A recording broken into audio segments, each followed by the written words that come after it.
Welcome to the Content Matters podcast, where digital content and marketing pros talk shop. Tech may be changing fast, but great content is timeless.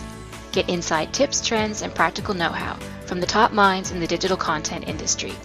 Sponsored by Ingeniix, the uniquely agile content management platform.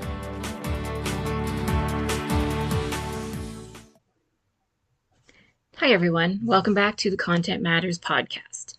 Today we're joined by Jack Molisani. He is the Executive Director of the LavaCon Conference on Content Strategy and Technical Communication Management. LavaCon has been taking place for a number of years now, and it brings together content professionals across the world to kind of share insights and best practices and to build professional relationships all around the topics related to content strategy and technical communications. This is the first year that LavaCon is virtual, like so many other conferences, but Molisani is more determined than ever to help attendees do what he calls find their tribe. And so it's a much more personalized, building relationship style conference that sounds really interesting. So we talked a lot about the conference and some of the key trends and themes that are taking place today in the world of content strategy and how they're related through the conference. And we also talked about some of the really cool things that they're doing at the conference this year. So I think you're going to enjoy it. Jack has some really great insights.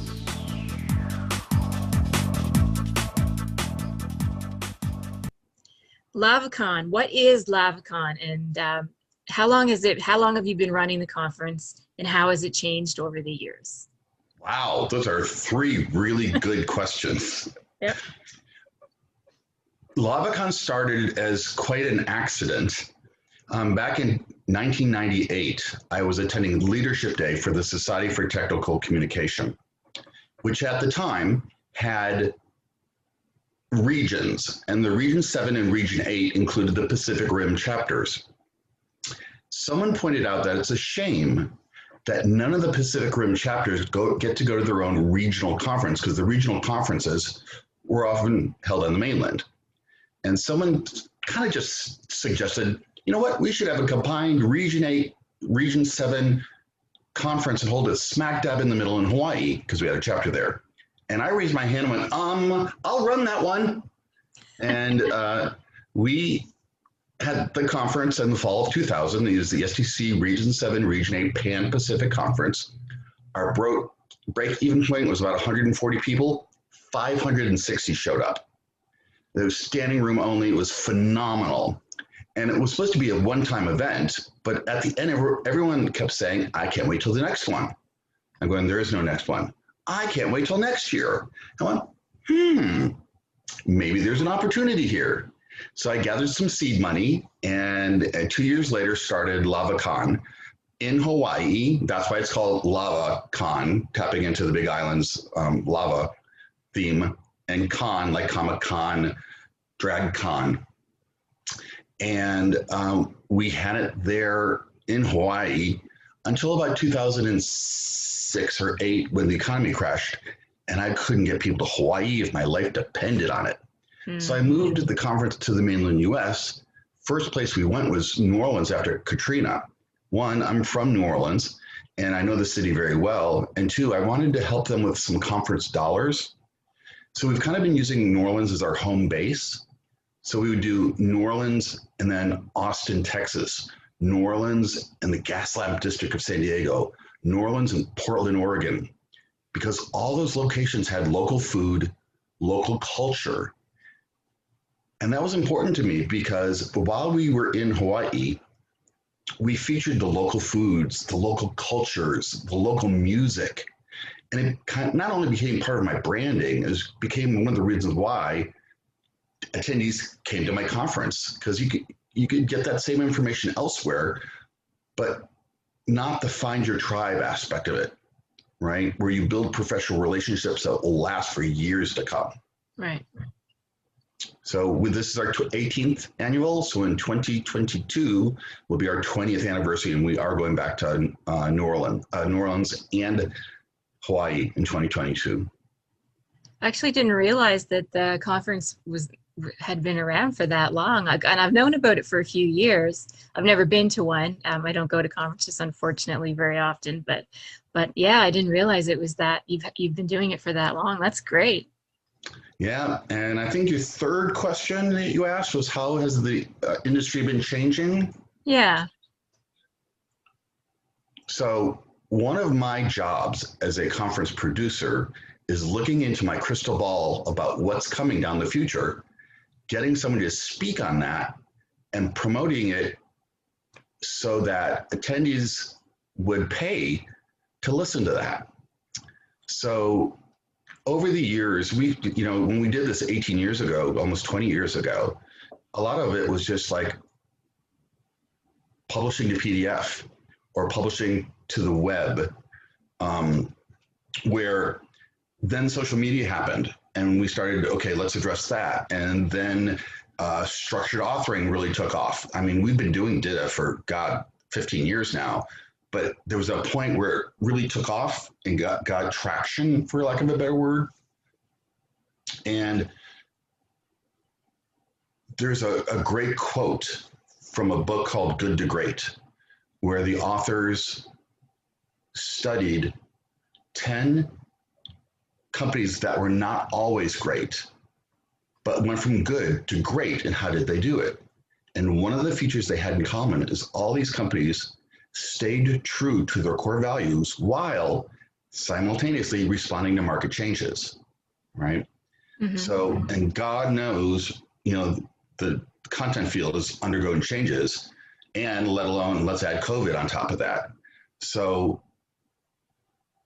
when content strategy was finally being recognized as a field in of itself, I responded to the market changes because I started the conference as conference on technical communication management, Right. But then I realized every project needs management. So limiting it to, content management seemed a bit too narrow.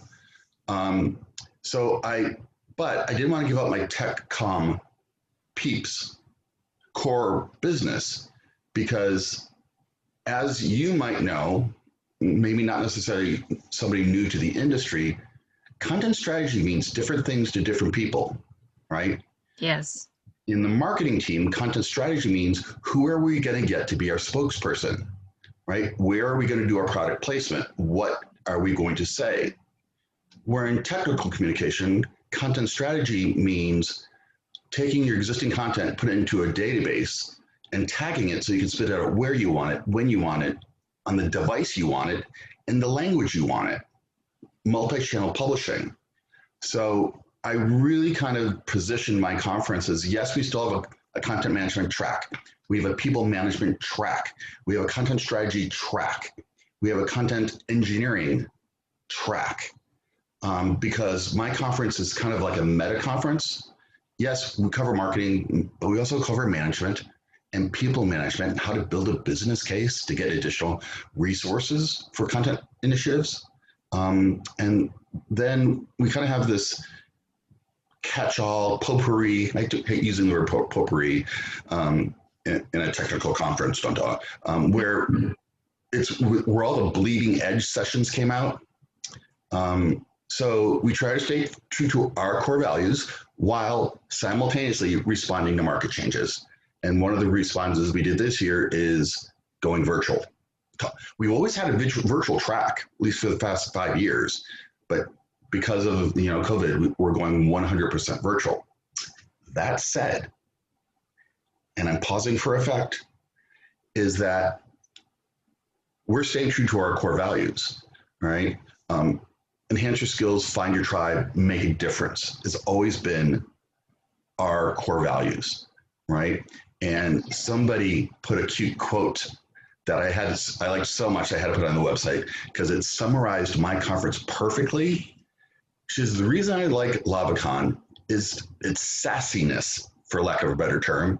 You get big names from big companies talking about really important stuff, but there's also a sense of playfulness.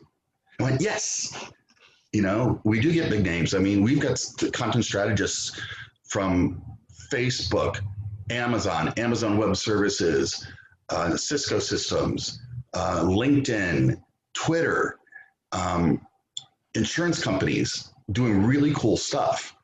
But we're keeping all those things that LavaCon's known for. I don't know about you, but I'm kind of craving social interaction. I'm a bit of an extrovert.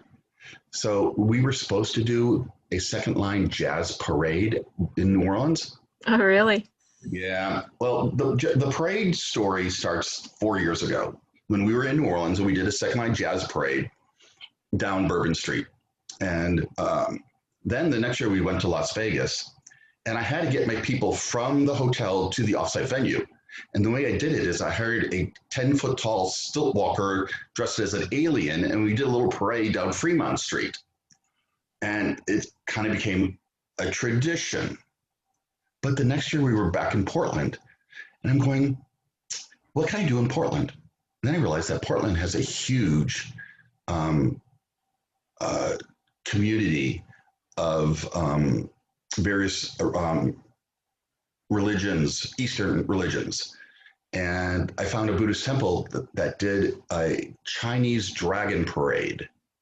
So we got to do, with the sticks as you go up and down, walk the street. We got to do a Chinese dragon parade with drums and cymbals.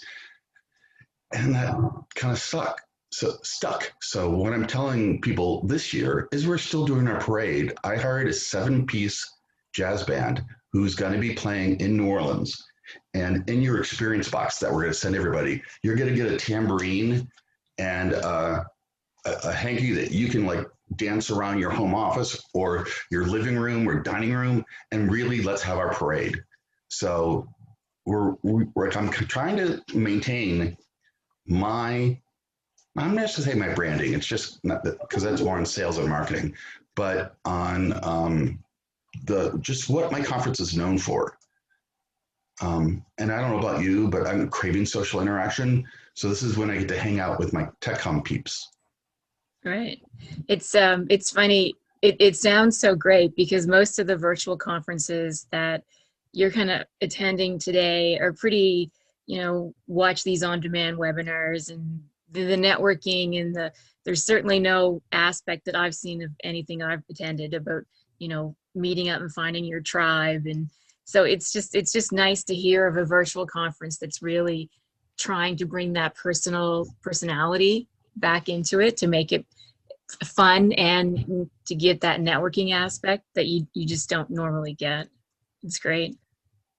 Can I add something to what you just said? Sure. So not only are we going to do these networking events, we're going to do them together. So we're mailing, and I'm doing air quotes here, an experience box of the swag that you would normally get at a conference, plus those other things that we're going to do together. New Orleans is known for its drink called the Hurricane in a hurricane-shaped glass. So everybody's box has a hurricane drink glass or hurricane drink mix, BYOB. The welcome reception, we're all going to hold up the same drink, and we also gave everybody a little pink drink umbrella. So we're all going to be drinking the same thing during the welcome reception, and we're all going to do a virtual clink, just like we were really there. So that's another thing that's in the box. There's other things in the box, but I don't want to spoil the surprise. Yeah, but that's cool. Yeah, this is very much a chance for us to hang out, and see friends. Yeah. So in terms of the content, and like I know you talked about how you've got all kinds of different streams and things that you're following.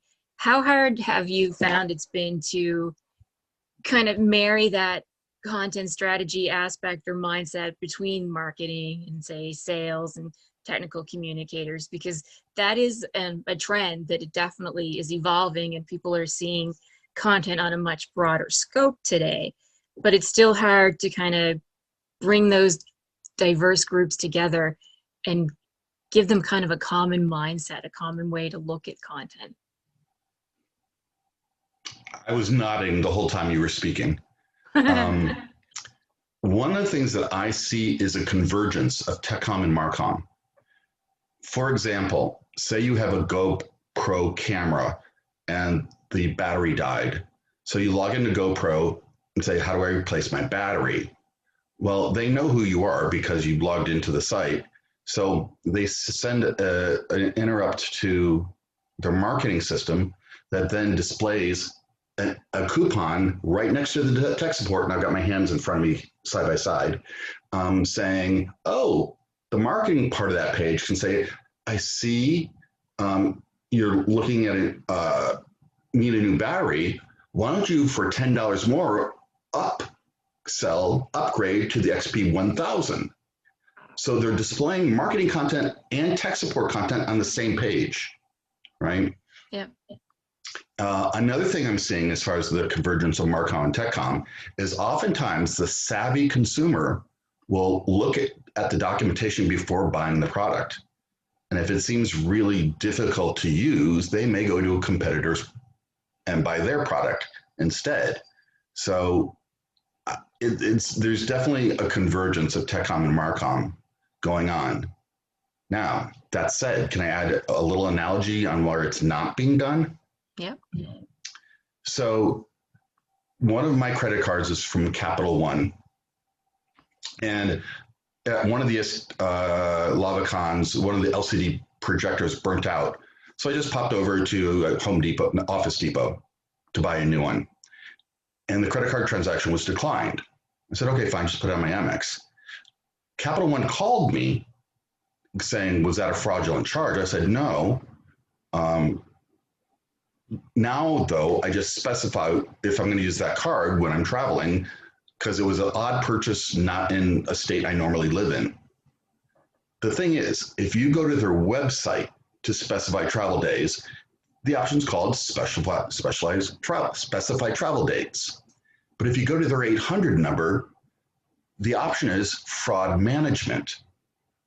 Now, first of all, I don't want to manage my fraud. I want to prevent it. But they're not even calling the same function, the same thing in two different places in their organization, right, which really drives home why large companies need a unified content strategy. They need to have a chief content officer just to make sure we're all talking with the same voice, especially if you've acquired another company and are rebranding as a single brand. Boy, do you need to have a content strategy that spans those silos, so to speak. What in terms of that chief content officer, like, where do you think their background should be? Like, should they come from a marketing world? Should they come from technical communication? Like, where do you think their strongest skills should come from? I've heard it said that the best captains on a boat have worked in every single division of that boat. So he or she knows what it's like to be an engineer. He or she knows what it's like to be the chief chef. He or she knows what it's to the inside crew or outside crew, because he's done it. He or she's done it, right? So I think you need someone who's worked in both marketing and TechCom, and maybe even tech support, so that they have an understanding of that, plus the business acumen of someone maybe who's gone back to school to get their MBA. Because if I have to fault a lot of TechCom or content producers, is they often don't really get what management is looking for, what's important to them. You know, I need a CMS. Why? Well, we're doing things in Word. So? But it takes us longer. Okay, then work faster. No, you don't understand. Well, why do you need a CMS? Because we're spending $40,000 a quarter more on translation than we're supposed to be. Ding. That's what management's interested in. Right. How do we reduce costs or generate revenue? And everything you do should, here's another thing I've done. At LavaCon last year, I asked for a show of hands. How many people here, without looking at your phone, can state what your corporate mission statement is? And about a quarter could. I said, fine. Now everyone take out your phone, look up what your corporate company or organization mission statement is. So everything that you do and what you learn here to do should support your mission statement. So we're getting better at it. as content becomes more important in the corporate workplace, it's getting more attention, and eventually we're getting that chief content officer. So you need both knowledge of how we write, but also the business of human. That was a very long answer to a very short question. No, I think it's a great answer. Um, and I agree, you definitely need to understand how things work across the board to kind of be able to manage it from a top levels perspective. A quick pause to say thank you to Ingenix, the Content Matters sponsor. Ingenix is a leading provider of agile content management solutions. You can check them out at ingenix.com. So here's a question for you. Intelligent content management, is that getting easier to kind of create and manage today, or do you find, are you hearing that it's still a struggle for people to understand how to create intelligent content, how to define it and create it and manage it? Well, let's take your last question first. How do you define it? I am personally not a fan of the term, quote, intelligent content, because that assumes a certain level of artificial intelligence that we're not at, right? Yeah. Now, the system can be intelligent, right? So if the system from which you're publishing knows the device you're using, then it can publish what you want as you want to see it. So if you're on a cell phone, you get one column. If you're on a laptop, you may get 3. If you're on a desktop, you may get 4 columns, right? If you have multiple products in this company, and if the system knows that you have this product and another product, it could then say, for more information, this also applies to that. But now again, it's not the content that's intelligent and systematically aware, but the people who wrote I'm using my hands, the environment from which the content is being shared. Does that answer your question? Yeah, I think so. Yeah. Right. So on a side note, one of the questions I get often asked is, what do I think about structured authoring? Oftentimes they ask about DITA, and DITA is just a way of doing structured authoring. Right. It's great if you're doing large documentation sets and you're translating into multiple languages, right? And you're doing responsive design. So that way, a company like Cisco Systems, they must have 200 products they sell, each of which needs a web page, a sales brochure, maybe a how-to video, a tech support page, how to use your device to the Macs page. Multiply that by the 27 languages they translate into worldwide, it would be impossible to keep all that content in Microsoft Word. So some clever person will take all that content and put it into a database so they can spit it out where they want, when they want, on the device they want, in the country they want, in the language they want. And that person is a content strategist. And that's why content matters. Yeah. There, you got my podcast name in there. That's great. Some of the terms that I saw when I was looking at the titles of the sessions on the LavaCon site were things like content ecosystems, content operations, omni-channel content design. Like those do those kind of all flow together? Are they the new terms that we should be using to kind of explain how to properly create and manage content? Yes and no, and I'll explain both answers. I don't know if you saw this blow up on Facebook the day before yesterday, but Facebook itself, the employees at Facebook, are retitling the people who create content experiences from content strategists to content designers, all right? Okay. Because I think what they were calling content strategists were the people who were crafting the content, where strategy is really bigger. You know, you might have one content strategist in a division, making sure we're all following the same strategy. That's why it's a strategy, right? So it really depends. If you're an individual contributor creating content experiences, you're not a content strategist, really. You know, you're either a content designer, a content engineer, a tech writer, a UX writer, right? Those are kind of different flavors of individual contributors, where UX writers are more responsible for the text in the software, such as error messages or please log in, or the stuff you see in a screen. Where often technical writers, quote unquote, look at themselves as, oh, I write the user manual or the online help that the user goes to when they get in trouble, right? So one of the things I say is the closer you are to the beginning of the product development lifecycle, the more you'll be valued and the more you'll be rewarded. So a user interface or UX writer is far more important than, oh, we forgot to write a manual, we should probably do one before we ship. Right. So that's one term. Okay, so the Facebook said they're rebranding from content strategist to content designer. Good.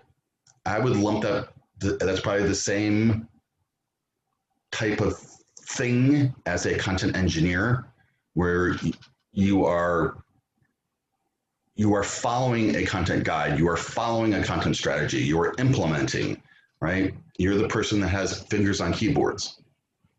Content engineering is a fairly new term. I first heard it from Crew Saunders at A, Simple A, right. Where there's this poor bastard stepchild of content development called governance. Yep. Right? Everyone wants to add to the website, add to the website, add this to the website, and no one goes, well, when are we going to take it down?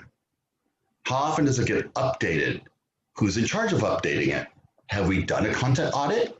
Have we done a content inventory? Do we even know what we have? Right? Who is monitoring all that? If we have two divisions, are we being the same across divisions? Are we doing reworked work? Or are we going to a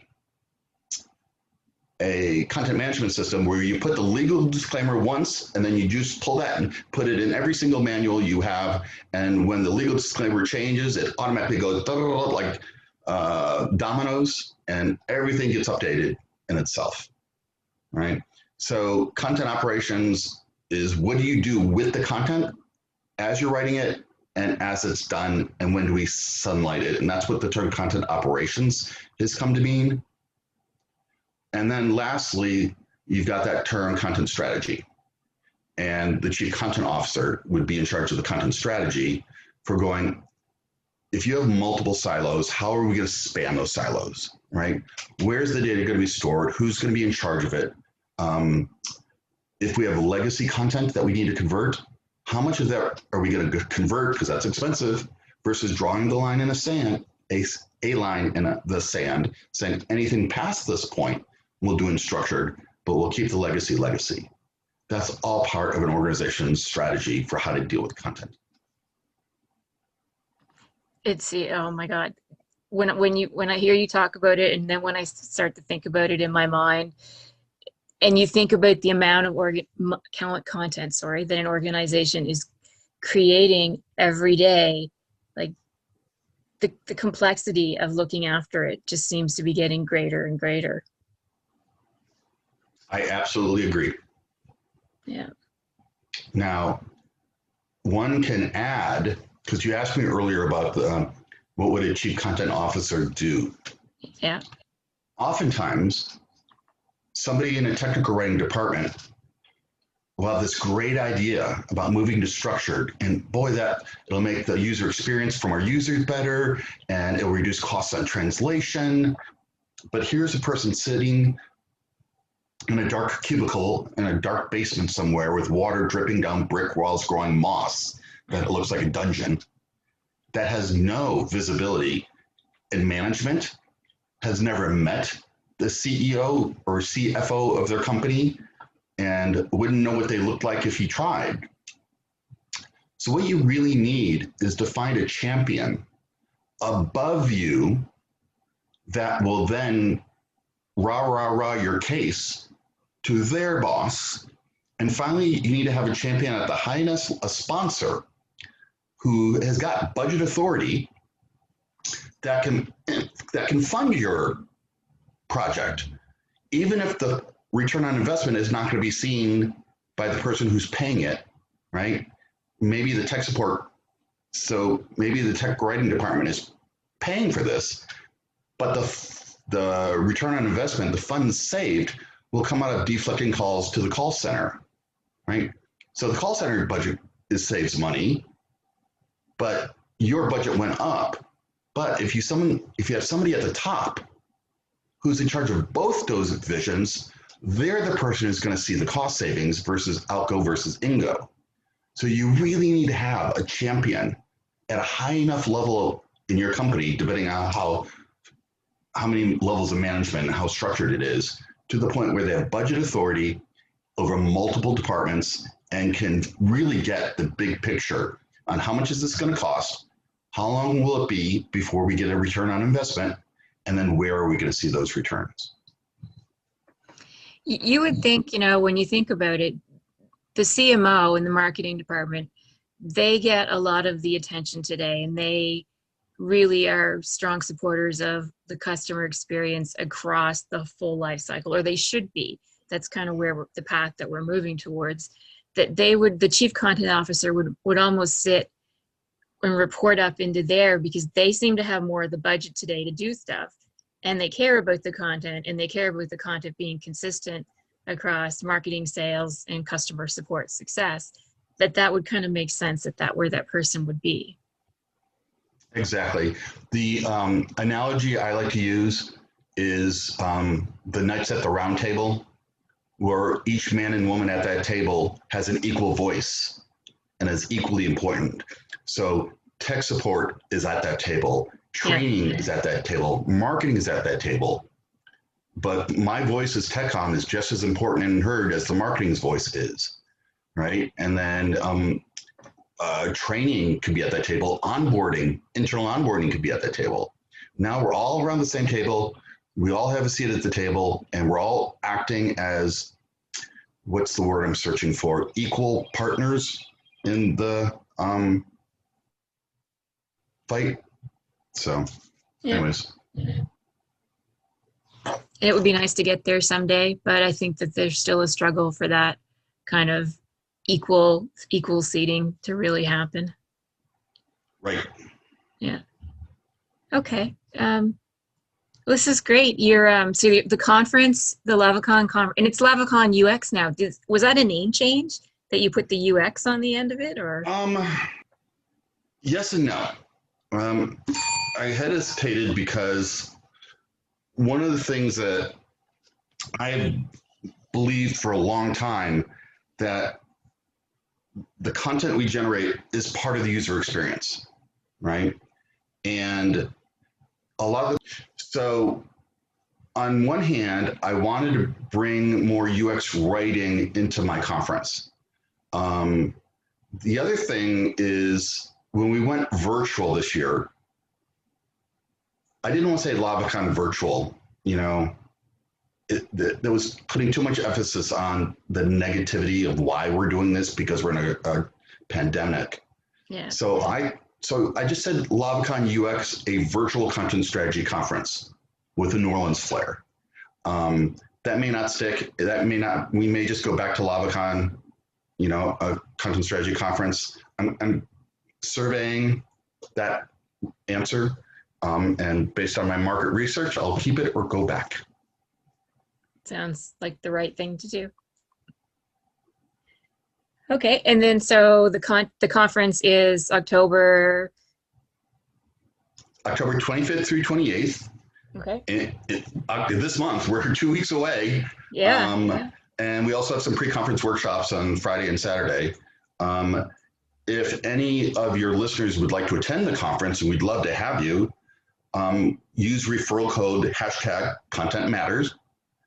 Is it matter single or plural? Plural. Yep. Content matters. Content matters. Yep. #ContentMatters for $100 off registration. So That's great. Thank you. I think they'll appreciate that. Yeah, you're welcome. Yep. Well, thank you, Jack. This was a really great conversation, and I hope the conference goes fantastic for you. I, based on what I see, I think it will. I mean, we've got networking in there. In New Orleans, we tend to go to a drag show that a friend of mine runs as our like a fun thing to do. So we're doing that again virtually. We're doing the welcome reception. We can all drink with our umbrella drinks, and then we have a trivia night, a storytelling night. So I don't. Have you ever interviewed Sarah O'Keefe from Scriptorium? No. That she's a good person for the podcast, but she coined the term the hallway track. So many people you meet are walking between sessions or at the bar, lobby bar, kind of talking about, what did you do? Oh, what do you do? Oh, we never tried that. So yeah, we have these really good sessions, but we also have those channels where you get to meet people, build professional relationships, share best practices, and then at the very end of the conference, I have a saying that an expert is someone who's made all the mistakes possible in a given field, assuming you don't keep repeating them. And as Eleanor Roosevelt said, learn from the mistakes of others. You can't possibly make them all yourself. So we're going to have a cocktail party at the end of the conference where everyone shares their biggest thing of how they screwed up. Right? Oh, you think that was bad? Wait till you hear what I did. Friend Mike told me he was on a contract once and he accidentally deleted all the conditional tags in a document. That was weeks worth of work, and he got fired for doing that. But he learned not to do that again. You know, Yeah. one of the reasons why I tell people volunteer if you want to get into tech writing or into content strategy. Volunteer someplace like Habitat for Humanity. They always need help with their policies and procedures or content or website. So if you screw up, oh, you can go back and fix it, but it's not in front of your boss or a potential employer, right? Yeah. So the three closing pieces of advice I give, because I am a recruiter and I do own a content strategy conference. By the way, I don't know if I told you, but I own the UX content strategy group on LinkedIn that has 39,000 members worldwide. Wow. So everybody on the call, join the UX content strategy group on LinkedIn, and you can please connect with me on LinkedIn as well. I'm the only Jack Molisani on LinkedIn. So the final piece of advice is one, take an improv comedy class. I'm not kidding. And doing people, a lot of people say, oh, I can't think fast enough to do improv. And the irony is the first thing they teach you in improv is to stop thinking. Because if you're thinking about what you're going to say, you're not listening to your partner, right? Mm-hmm. And when you practice this, people throw the most outlandish things at you to respond to. So you learn how to respond. Listen to your partner and respond. It's called yes and, where you can use this in a business environment. If someone at the table of your department says something you think is really stupid, you go, yes, and we could also do this, and throw out another maybe better suggestion. Instead of going, no, that's stupid. No, you say yes and. Yeah. So you'll never be thrown off by a question that you weren't expecting.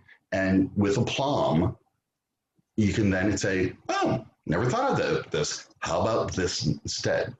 And then second, take a public speaking class. Kind of hard to do it virtually right now, but a group called Toastmasters, they're international, is a very safe space to learn public speaking, right? Yeah. Now, to tie this back to our opening question about needing a champion at the CXO level, CEO, COO, Chief Content Officer, you need to be able to present to them in the terms they'll use in a very short amount of time and just give them what they need, get approval, and get out. So all these things will help you do that in your long-term career. That's great advice. Well, thank you very much for having me. See, again, I heard a saying that an introvert recharges their batteries being alone, and an extrovert recharges their batteries being around people. I'm the poster child for extrovert, so you actually did me a favor this morning having this conversation. It goes, yay, get to be around people again. So thank you. Thanks. It's been a lot of fun. I appreciate your joining us. Okay, take care. See you, everybody. Okay, Bye. bye.